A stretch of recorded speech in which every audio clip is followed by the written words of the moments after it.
Olá pessoal, que a graça de Cristo esteja com vocês.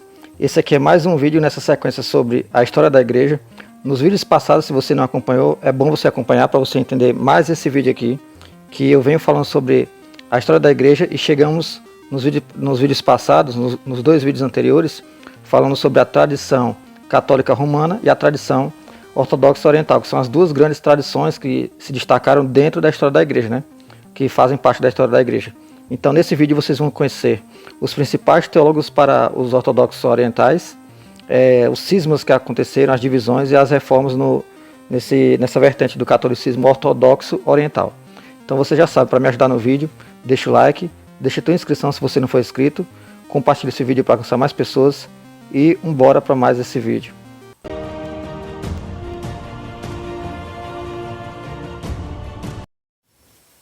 A Igreja Ortodoxa Oriental também produziu muitos teólogos notáveis ao longo de sua história, cujas contribuições são altamente respeitadas na tradição ortodoxa.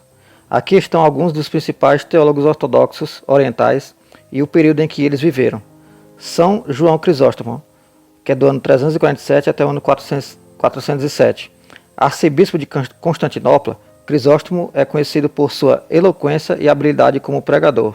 Suas homilias e escritos têm grande influência na teologia e espiritualidade ortodoxa. São Basílio, o Grande, que é do ano 329 até o ano 379. Bispo de Cesareia e um dos três santos hierarcas, Basílio é lembrado por seu papel no desenvolvimento da teologia trinitária, que é a Trindade, né? E na formação do monasticismo oriental. São Gregório Nazianzeno, que é do ano 329 até o ano 390. Conhecido como o teólogo, Gregório foi um importante teólogo trinitário e arcebispo de Constantinopla. São Gregório de Nissa, 335 a 395. Irmão de Basílio, Gregório de Nissa foi um teólogo e bispo que contribuiu para o desenvolvimento da teologia trinitária e da teologia da salvação. São Gregório Palamas, 1296 a 1396, esse aqui, 1359, melhor dizendo. Esse aqui já é mais antigo, né? Um dos principais teólogos da tradição exicasta, Palamas defendeu a prática da oração contemplativa e o conceito de energia divina na experiência mística. São Cirilo de Alexandria, 376 a 444. Bispo de Alexandria e defensor da cristologia ortodoxa, Cirilo teve um papel importante no Concílio de Éfeso em 431, que definiu a doutrina da união hipostática de Cristo.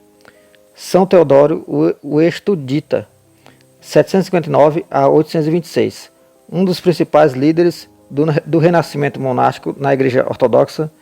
Teodoro defendeu a iconodulia, veneração de ícones, e se opôs à iconoclastia. São Simeão, o novo teólogo, 949 a 1022.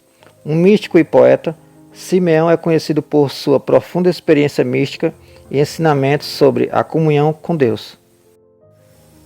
São Nicolau Cabasilas, 1323 a 1391. Um teólogo e bispo da Igreja Ortodoxa, Cabasilas escreveu várias obras teológicas, incluindo A Vida em Cristo, que abordou a vida sacramental e a espiritualidade cristã. Esses são apenas alguns dos muitos teólogos ortodoxos orientais que contribuíram para a rica tradição teológica da Igreja Ortodoxa. Cada um deles deixou um impacto duradouro na teologia e na espiritualidade ortodoxas, e suas obras são valorizadas e estudadas até hoje. Alguns deles, pessoal, não ficou na ordem, né, cronológica, porque a minha intenção aqui é colocar os principais nomes da teologia dentro da tradição ortodoxa. Esse foi o maior intuito aqui, não colocar de forma cronológica. Mas vocês viram que teve desde os primeiros primórdios da igreja, né, da história da igreja, na igreja primitiva, até passando pelo século XI, século XII, século XIII, né? E agora aqui a gente vai ver sobre as cismas, as divisões e as reformas dentro do catolicismo ortodoxo oriental. Sim, ao longo da história, houve momentos de reforma e divisões dentro do cristianismo ortodoxo oriental, porque a gente só conhece a parte da reforma protestante, né, ao lado ocidental, né, mas também teve do lado oriental.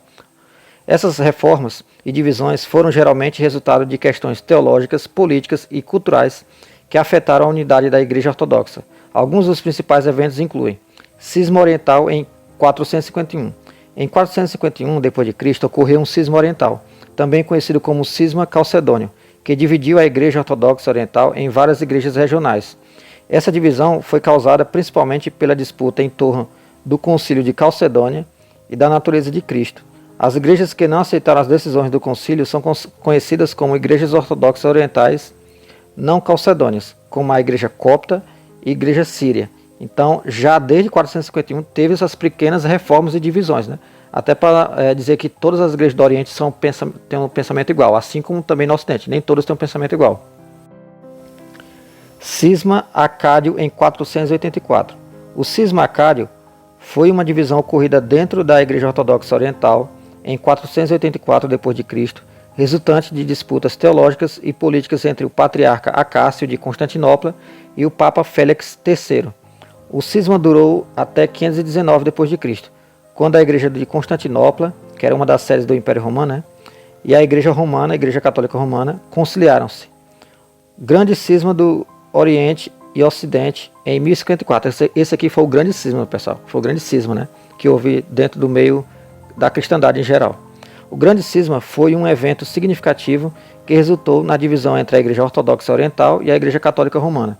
As principais questões incluíam a autoridade do Papa, a utilização do pão ázimo na Eucaristia, a cláusula filioque no credo niceno e outras divergências teológicas e litúrgicas. Esse cisma marcou a separação formal entre as duas tradições cristãs, que aqui foi basicamente, é bem profunda essa discussão, mas basicamente é o seguinte, resumindo: o catolicismo romano ocidental quis colocar a primazia como se ele tivesse liderança entre todas as igrejas, e o catolicismo ortodoxo oriental, as igrejas do Oriente não aceitaram isso, porque nunca foi assim desde o início, né?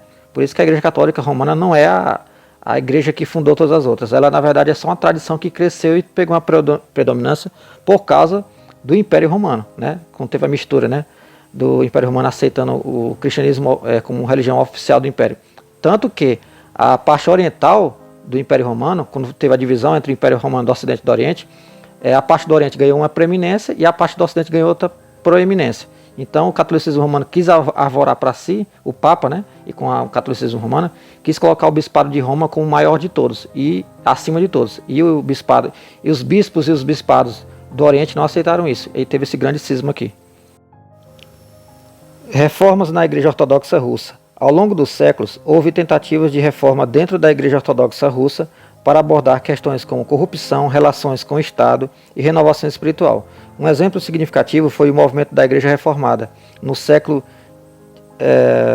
XVIII, liderado por Feofon Prokopovich, que defendeu uma abordagem mais racionalista e influenciada pelas ideias ocidentais. Renovação ortodoxa no século XX. No século XX, a Igreja Ortodoxa Oriental enfrentou desafios em meio a mudanças políticas e sociais significativas, como a Revolução Russa e o fim dos regimes comunistas em países do leste europeu. Esses eventos levaram a uma renovação da vida religiosa e teológica em muitas igrejas ortodoxas, buscando fortalecer e adaptar a fé ortodoxa às mudanças modernas. Apesar das divisões e reformas, a Igreja Ortodoxa Oriental continua sendo uma comunhão de igrejas independentes, com sua própria identidade teológica, litúrgica e espiritual, ou seja, umas aceitam as outras, né? Reconhece. A busca pela unidade continua sendo um objetivo importante para muitos líderes e teólogos ortodoxos. Então, essa é a conclusão, pessoal. É isso aqui que vocês viram.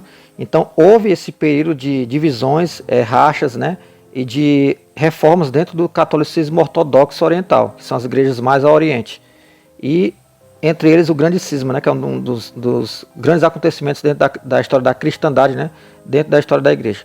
Então eu espero que vocês tenham gostado do vídeo. No próximo vídeo eu já vou falar sobre os acontecimentos dentro da tradição do catolicismo romano, ocidental, que é um complemento com esse vídeo aqui também.